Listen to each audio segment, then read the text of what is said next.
po mga ka-planters, mga kadong-tigidong, Team Roy Lipat, Team Kapuso. Ngayon po ang ating video ay magtatanim naman po tayo ng red succulent. Ito po yung red succulent. Pag-iwalay-walayin po natin ito para mas marami pa. So yung pong ating last video is yung ating Agla Omena. Yung pong pulang-pula yung dahon niya na parang kandilang makintab. Yun po ang Agla Omena. Nakita niyo po yun. Yan, yung pulang-pula na po yun. Yun po yung Agla Omena. Tapos na po tayo doon. Nag-start na po tayo ng magtanim ng isang Agla Omena. Ngayon naman po ay red succulent. Sana po may matutunan kayo dito sa ating video. So par ngayon maulan na hapon at maganda po magtanim ng ganitong panahon, maulan. Hindi matututong yung ating mga tanim sa init ng araw. So ngayon po tayo ng lupa. Ito po yung lupa natin. Ito na po. Lagyan natin yan sa paso. Bumili pa ako ng 5 paso. Tingnan po natin kung kasya na to. Kasi yung ating pong padadamihin po natin yung ating red succulent.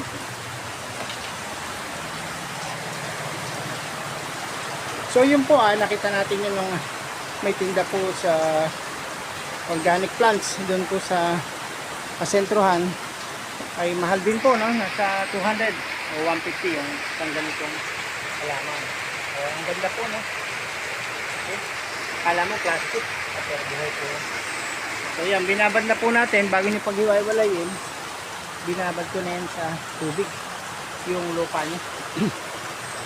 Kasi po siya po ay matanim lang sa paso. Maganda po yung mababad para hindi siya mapuwersa yung mga ugat na kapag pinag-hiwa-hiwalay na natin. Ang ganda po ng ano niya, no? Bulaklak, bilog na kala mo ay itlog. So pakita ko sa inyo. Ito na po yung paso natin, 5 pieces at tuloy-tuloy na po tayo sa ating pagtatanim. So supportahan niyo po kung hindi pa kayo nakasubscribe sa aking channel, Dong Tigidong at Dong Tigidong Highlights. Please subscribe at hit all the notification bell para updated kayo sa ating mga videos na ina-upload. See you! So yun na po, ito na po yung ating lupa. Ito po ay utay dun sa kanal. So sigurado po halaman mataba. Talagang po natin siya. Kita konti mo na.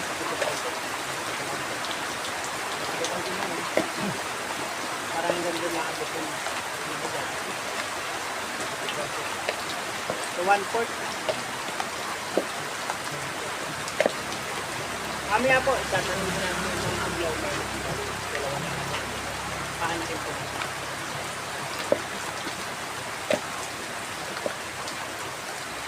Salamat po. Ayan. Okay. Mamaya, kuha pa ulit tayo ng lupa.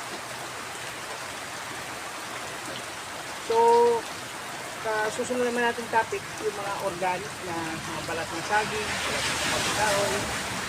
Pwede pong isama sa lupa upang ito'y nabuli ang kataba at ng organic fertilizer.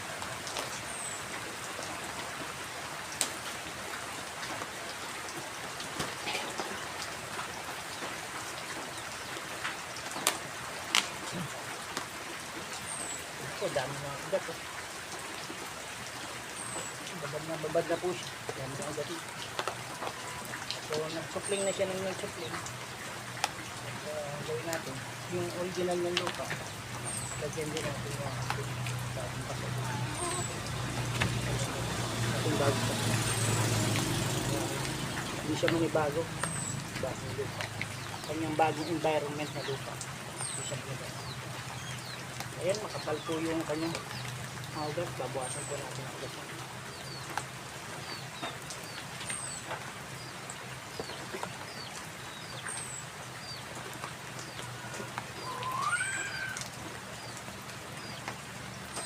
Ayun, may dalawang bagong supling, no? Ayan, no? Madali ito tayo mga pagpagod. Oops, dahil walay na. Planters. Ito nga, 3 puno na po ito, oh. Diba? 3 puno ito. So, paglilimahin lang natin.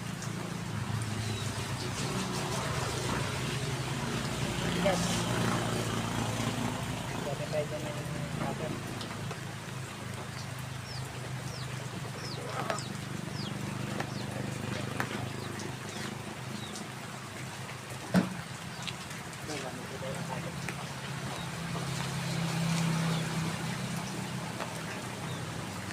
Hop, nakakapo tayo ng isa.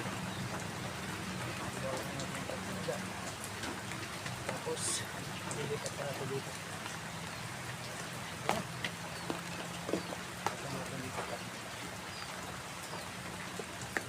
Maganda po ito sa indoor. Pwede rin po sa indoor. Pwede rin po ito sa outdoor. Ito ang ating road sa kalong.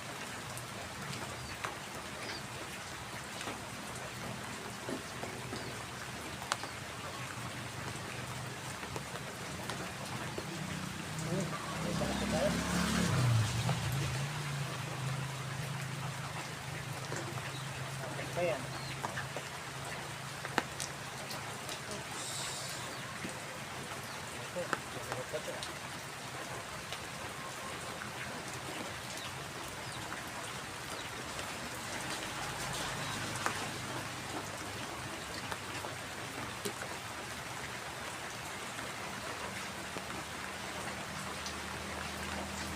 Oops.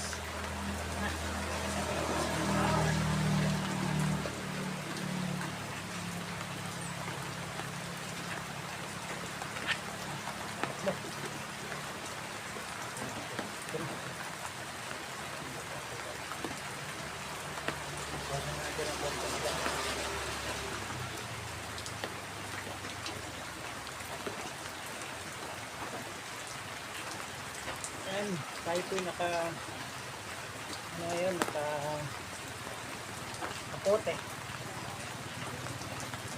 Raincoat kasi na ako. Ayan.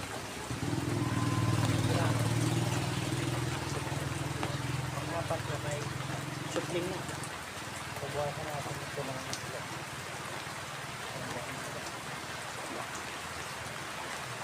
So, binagbawasan ko ng sabon.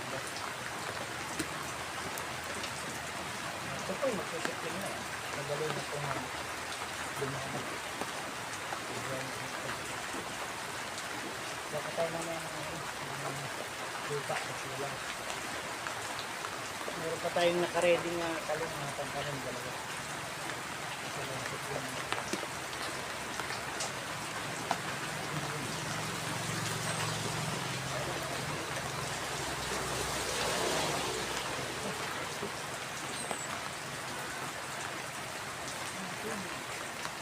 Ito yung ating pero marami pa po. Pwede pa natin ito sa ibang paso.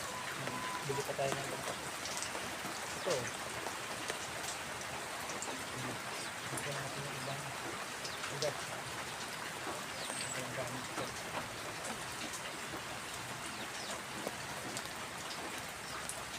Susupin natin ito.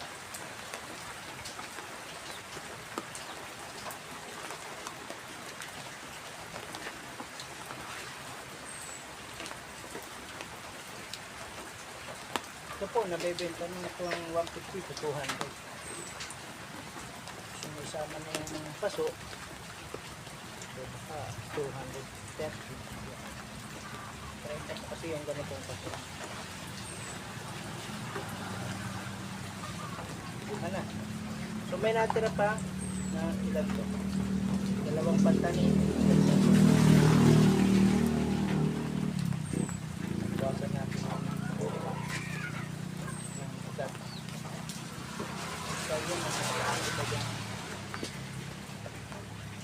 dito na rin muna sa original. Magpagano ulit tayo muna dito sa ating ice cream. Yeah. Ito pa naman yung may bulaklak. Shoutout po kay Lola Dory. Si Lola Dory po ang sponsor ng ating Red Sakalo.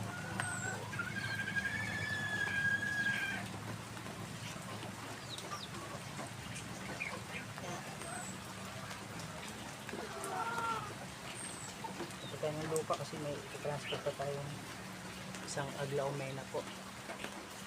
Yun, successful. Meron tayong magaganda.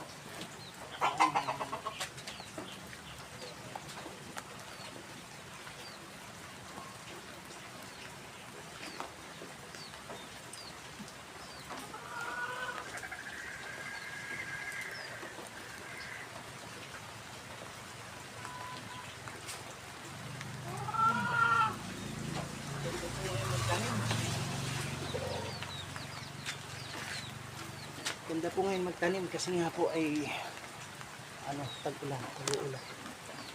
Tignan natin itong lang natin itong halaman, itong lupa. Ano po, dagdagan po natin yung lupa.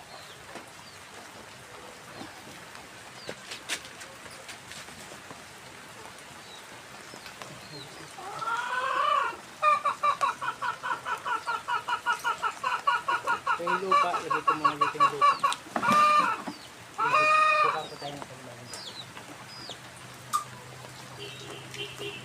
Yan, hindi ko kasi mama sa pagkuha ng lupa kasi a few minutes later, yan na po, a few minutes later po, ayan na po yung aking red sucum na aglaumina emperor red. Yan, kita nyo ang ganda. Mapiripink, maping-pink po yung dang. Yung isa medyo maraming verde. Pero may bulaklak siya na bilog. Na ilan po yan? 1, 2, 3, 4, 5, 6.